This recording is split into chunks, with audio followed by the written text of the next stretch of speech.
What's up, everybody? Carolina Keith. Sorry, my computer's over here singing to me, telling me stuff it's doing in the background. I got, in case you didn't, you guys don't know this, you can't see it. I have another PC here over to the side that runs trades for me automatically. And it's over here going nuts, doing things. Nonetheless, good to see you all. Welcome back. It is Thursday, February 26th. Boy, time flies, doesn't it?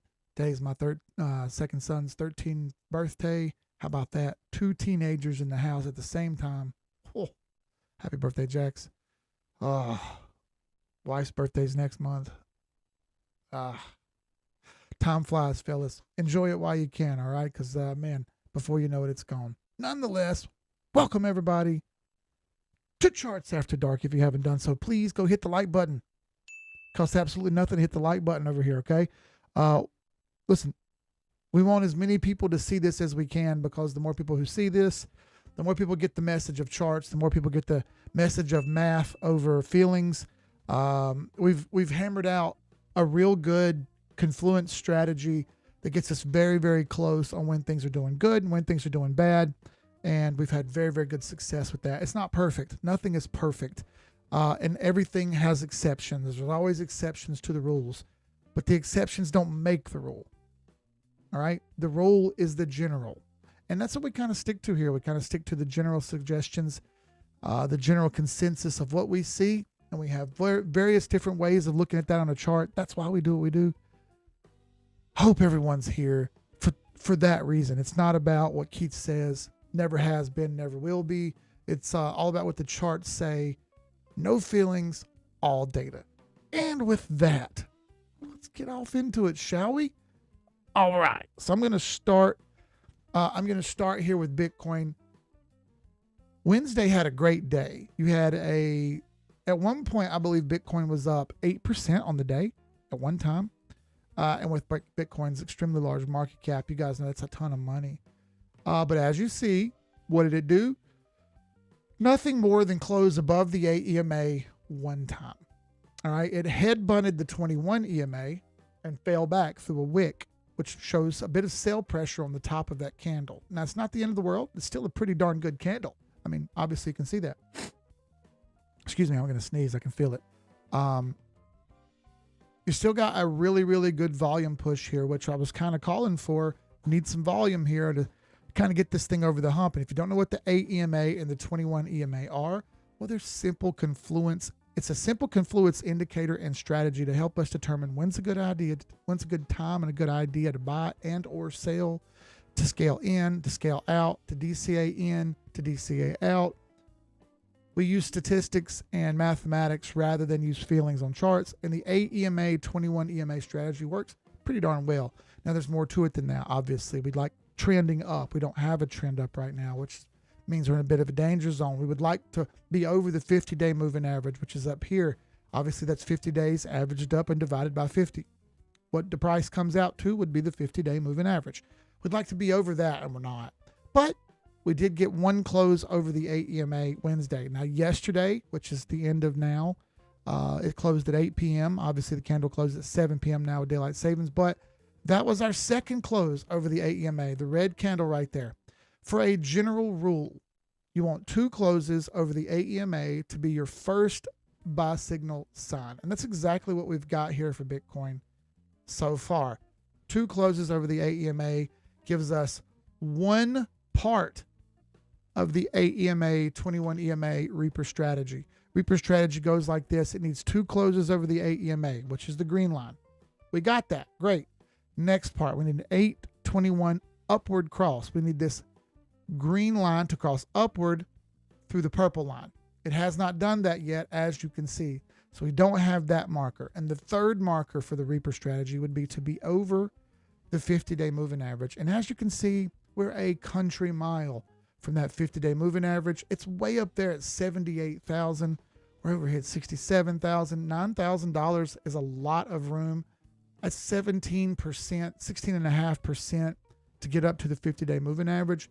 Even with some improvement here, this thing is still way down from where it needs to be. That's why the thumbnail is what it was. It's not a hyperbole. It wasn't me being bombastic or trying to get clickbait. It's just the fact. This is a good improvement.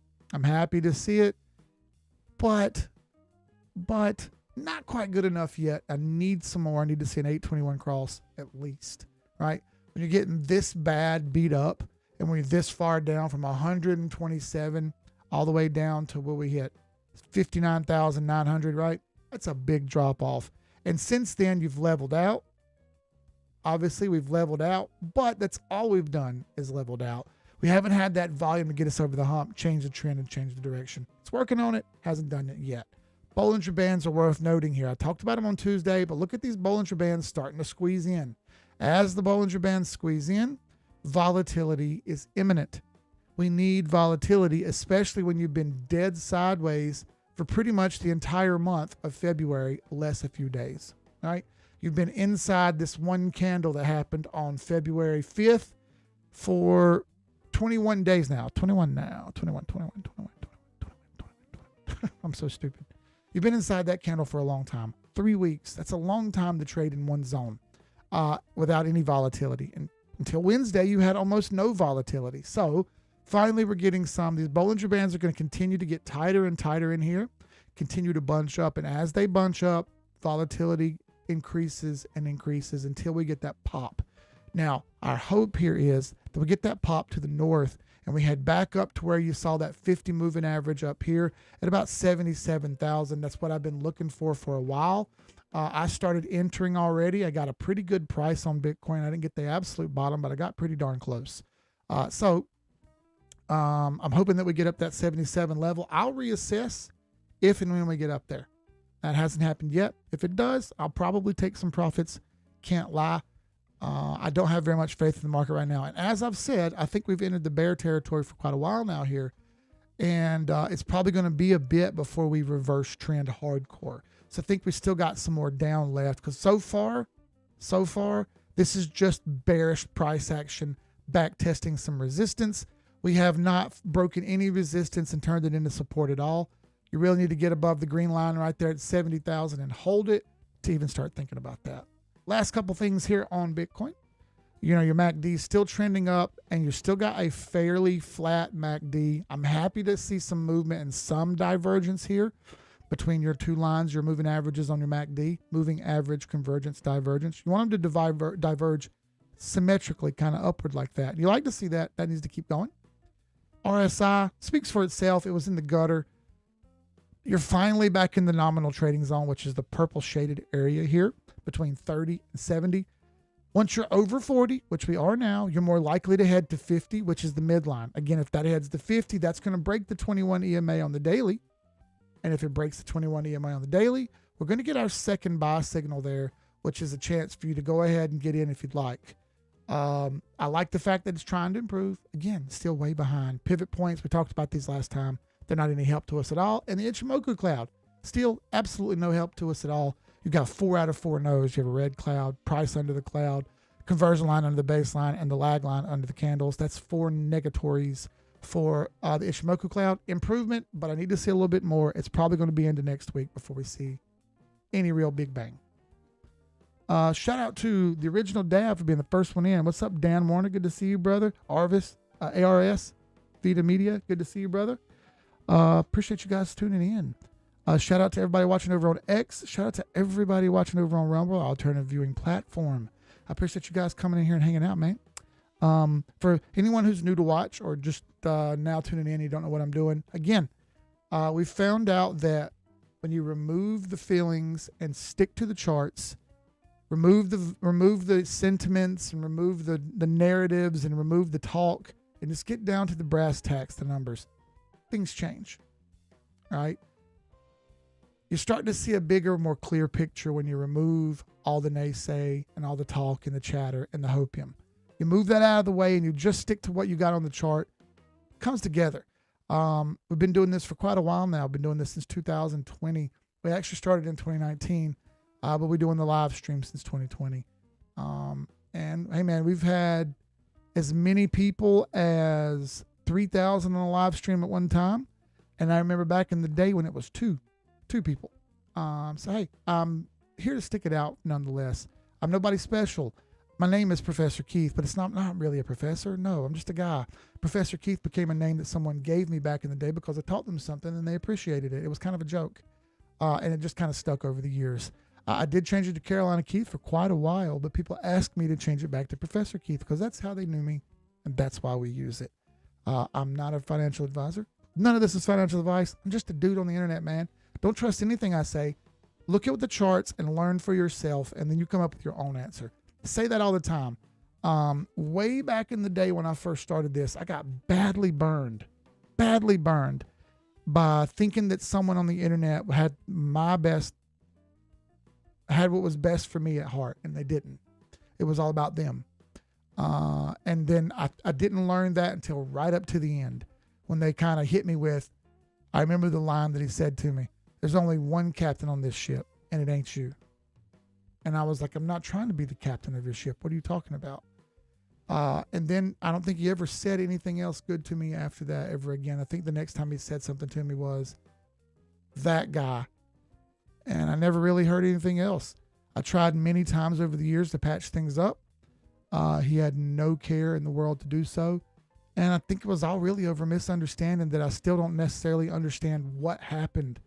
I'm pretty sure he got told some bad information about me, and I was never against him. I was always on his team. I don't know what happened, but that led us to where we are. That started me on a path of figuring this all out, man. Figuring out what we were doing. How did this happen? How did that happen? How do we change this? How do we change that? Took some big chances back in the days. We made some killer opportunities come true. And charts led us to my decisions.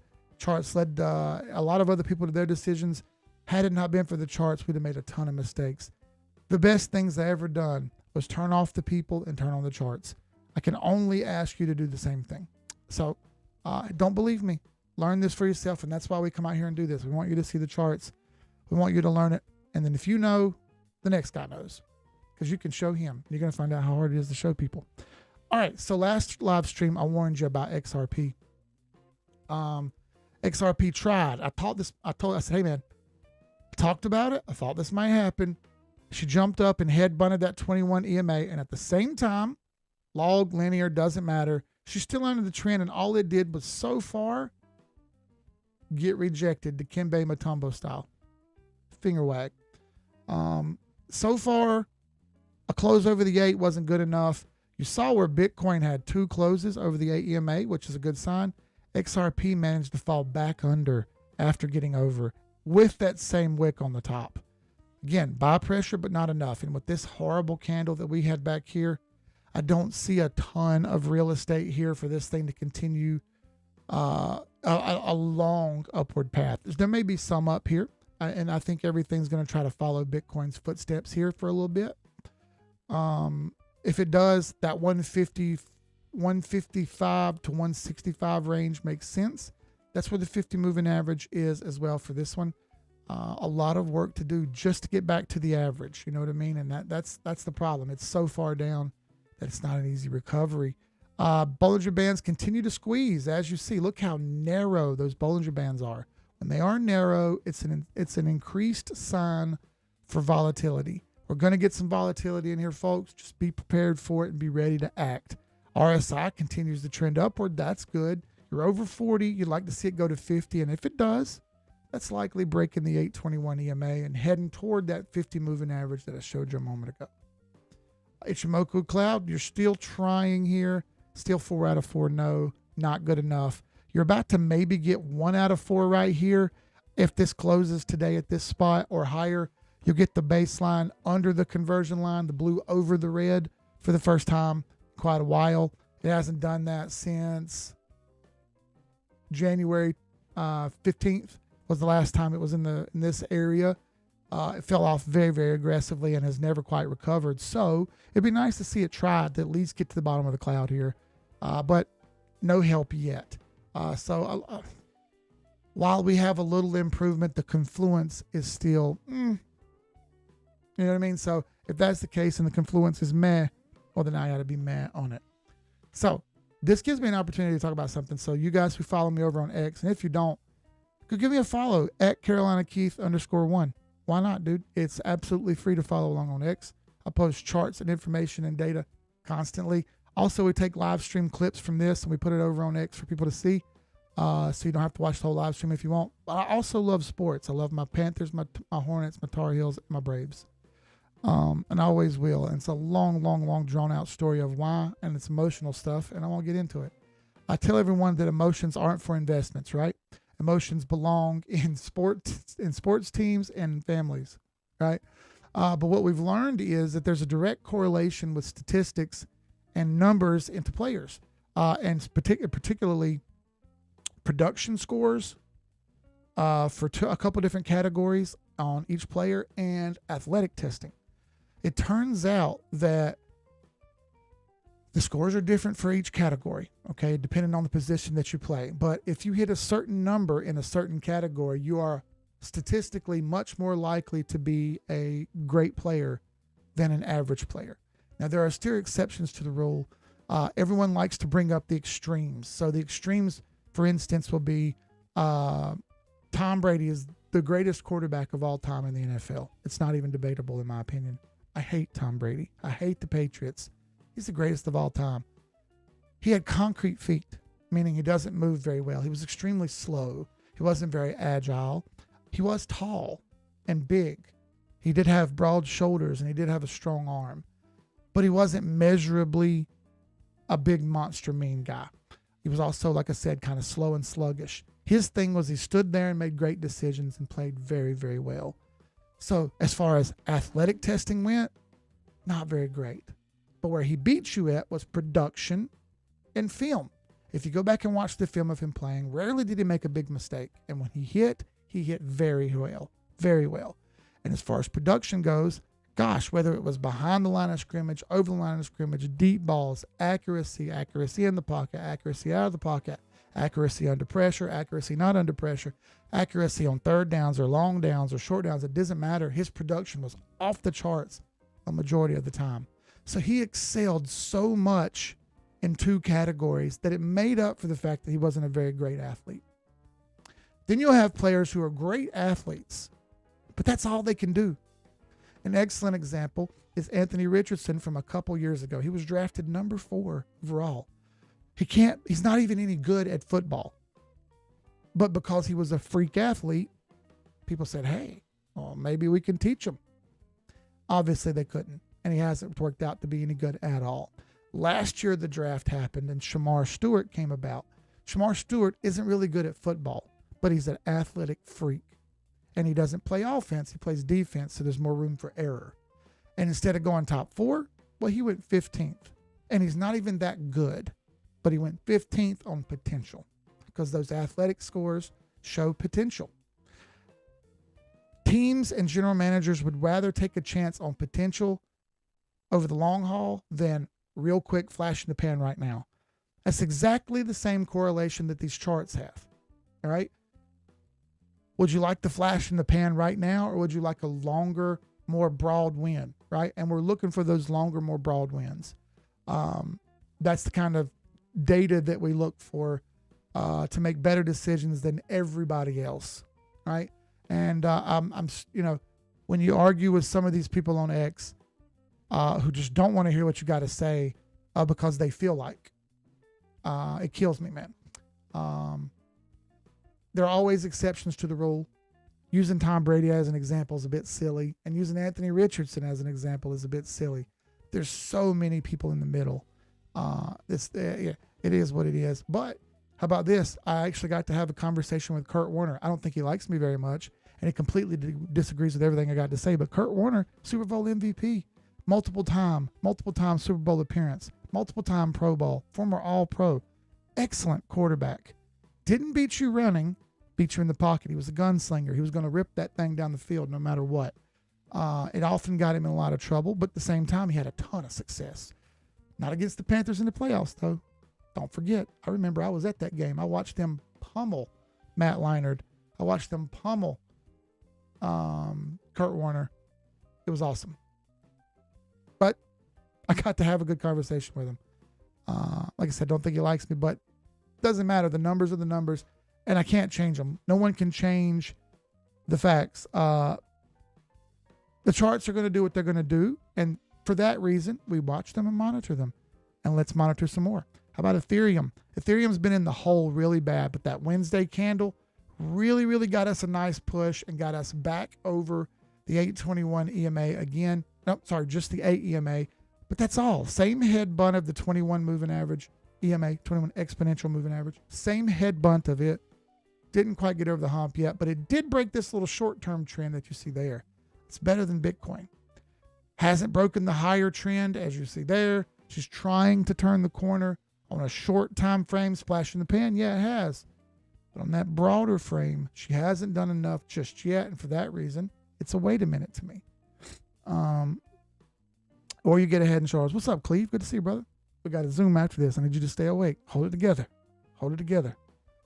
I know how the olds are about falling asleep.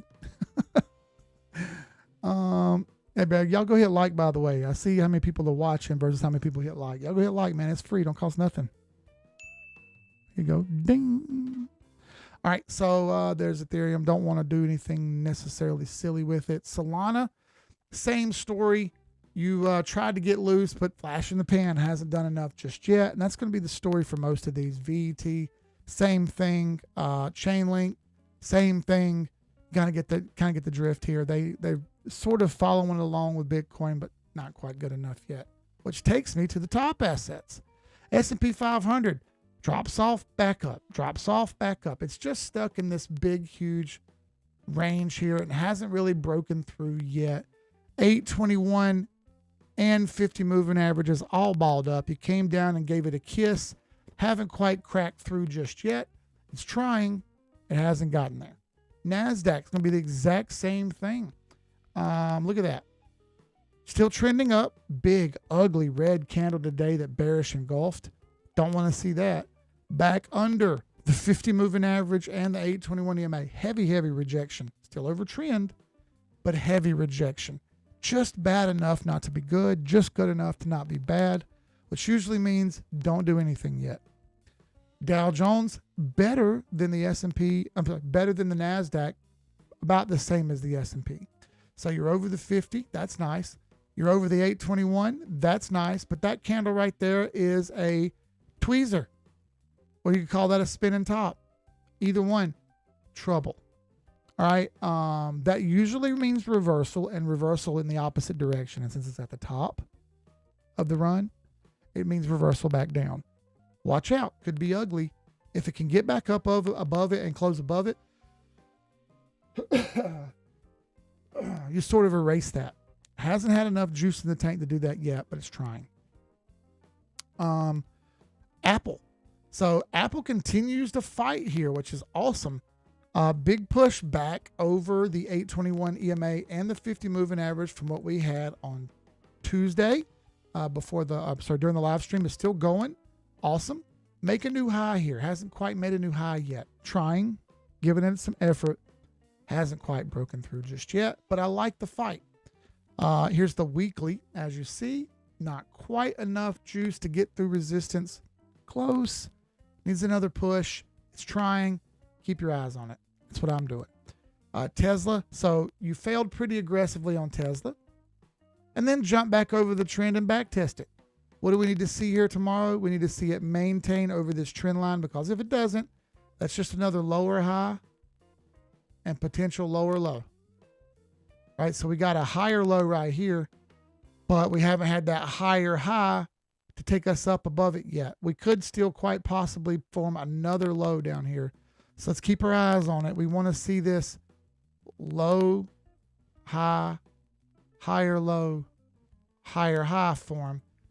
Don't have the tank full yet. Needs to get another push over to get moving. Ichimoku Cloud, still not good enough also. Still a lot of negatives there. You're on S2, but you're still under S1, and you bounced off the pivot. Still kind of just stuck in the mud. Needs another push to get up over. It's improved a lot. Now, Microsoft. Been watching Microsoft for a while because it's been so far down, historically down, as a matter of fact. As such, the last couple days, she's built a bit of a base here and jumped back over the 8 EMA into the wait a minute zone, which is the area between the 8 and the 21 EMAs. Right in this area right here. That's the wait a minute zone. And so far, she's stuck there. We'd like to see it above the 21. It would be great. Doesn't necessarily have to be. You do have 2 closes over the 8. That's nice, but you're in the wait a minute zone. I need you to prove it to me. Improvement. NVIDIA. Yeah. Right. So after that good day, yeet back down. Oh, what I don't understand. NVIDIA's down on good earnings. This is exactly why I don't watch the news or care anything about earnings reports, etc. It's all made up numbers after the fact. The subjective numbers that come out. These numbers are always padded. Always padded. And they always make moves before that news comes out without you having anything or any ability to do anything about it. So it really pisses me off about all of it, and it's perfectly legal. It's the system that they created.